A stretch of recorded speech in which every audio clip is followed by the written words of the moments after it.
Bienvenue dans cette capsule Les Nouveaux Collectionneurs qui a pour thème les femmes artistes. Avant de commencer, il y a quelques points que je voudrais préciser, c'est que les artistes dont je vais vous parler sont majoritairement européennes et occidentales et que bien évidemment le sujet est beaucoup trop vaste pour être traité dans une si courte vidéo capsule. Donc on va vous mettre plein de sources en barre d'infos ou en lien que vous pourrez retrouver pour approfondir le sujet si vous souhaitez en savoir plus. Et sachez qu'évidemment tout ce que je dis ici n'est que quelques petites clés de lecture pour vous permettre d'entrer dans le sujet.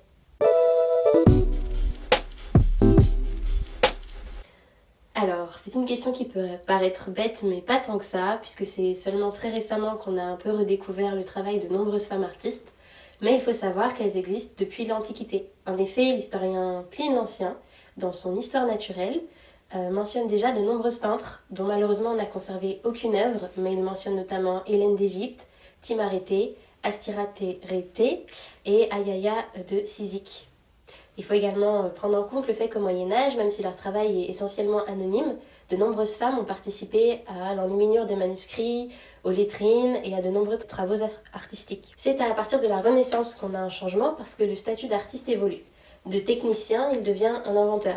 Donc on a aussi plus de noms d'artistes femmes qui nous sont parvenus. Mais tout ça est évidemment à nuancer puisqu'elle reste beaucoup minoritaire par rapport aux hommes. On peut mentionner pour le XVIe siècle par exemple le travail de Lavinia Fontana, qui est considérée comme la femme ayant réalisé le premier nu féminin. Il y a aussi le travail à cheval entre la Renaissance et l'art baroque, donc le XVIIe siècle, le travail d'Artemisia Gentileschi, qui est vraiment une figure de femme forte et qui s'inspire de l'art du Caravage. Pour le XVIIIe siècle, on peut vous citer le travail d'Élisabeth Vigée-Lebrun, qui a eu une très belle exposition au Grand Palais il y a quelques années. Et enfin, pour le XIXe, où elles deviennent de plus en plus nombreuses, on a notamment le travail de Camille Claudel, Berthe Morisot et de nombreux autres artistes. Et plus on avance dans le temps, plus elles sont nombreuses. Donc elles existent depuis plusieurs années. C'est juste que pendant très longtemps, on n'a pas eu d'informations sur leur travail, ou on a simplement considéré que ça ne valait pas la peine de s'y attarder.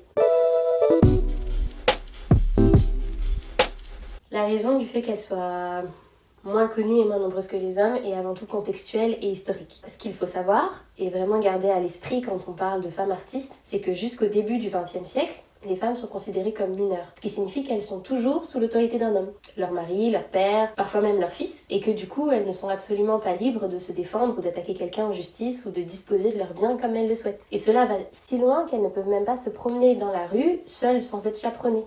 Ce qui tout de suite met une frontière à leur pratique artistique. Ensuite, il faut vraiment prendre en compte qu'à partir du XVIe siècle, les seules femmes à accéder aux ateliers artistiques où se forment les peintres et sculpteurs, ce sont les femmes et filles de peintres, et qu'elles n'y ont accès que quand l'atelier est vide, donc quand il n'y a ni apprenti ni client. Et même quand l'Académie royale de peinture et sculpture ouvre en France, la première femme à y entrer en 1663 est la femme du sculpteur Girardon, et les femmes qui entrent à l'Académie sont tout de suite très limitées. Elles ne peuvent pratiquer que les genres mineurs, donc ceux qui ont le moins d'intérêt ou qui sont le moins reconnus, à savoir la nature morte, le portrait, le paysage. Elles n'ont pas accès aux cours sur le modèle vivant, elles n'ont pas accès aux conférences sur l'anatomie, la géométrie ou la perspective, ce qui tout de suite limite leur capacité d'apprentissage, ou en tout cas leur possibilité de développer leur technique. Et sur toute la durée d'existence de l'Académie royale de peinture et sculpture, 170 artistes y sont passés et seulement 15 femmes ont été admises dans l'institution. Même l'Académie des Beaux-Arts, qui est arrivée au 19e siècle, n'a admis les femmes qu'à la fin du siècle. Ce qui veut dire qu'à partir de la seconde moitié du siècle, leur seule alternative, c'était d'entrer dans des académies privées, comme l'Académie Julian, où elles pouvaient peindre d'après le modèle vivant masculin, mais avec un caleçon, absolument pas nu. Du coup, toutes ces contraintes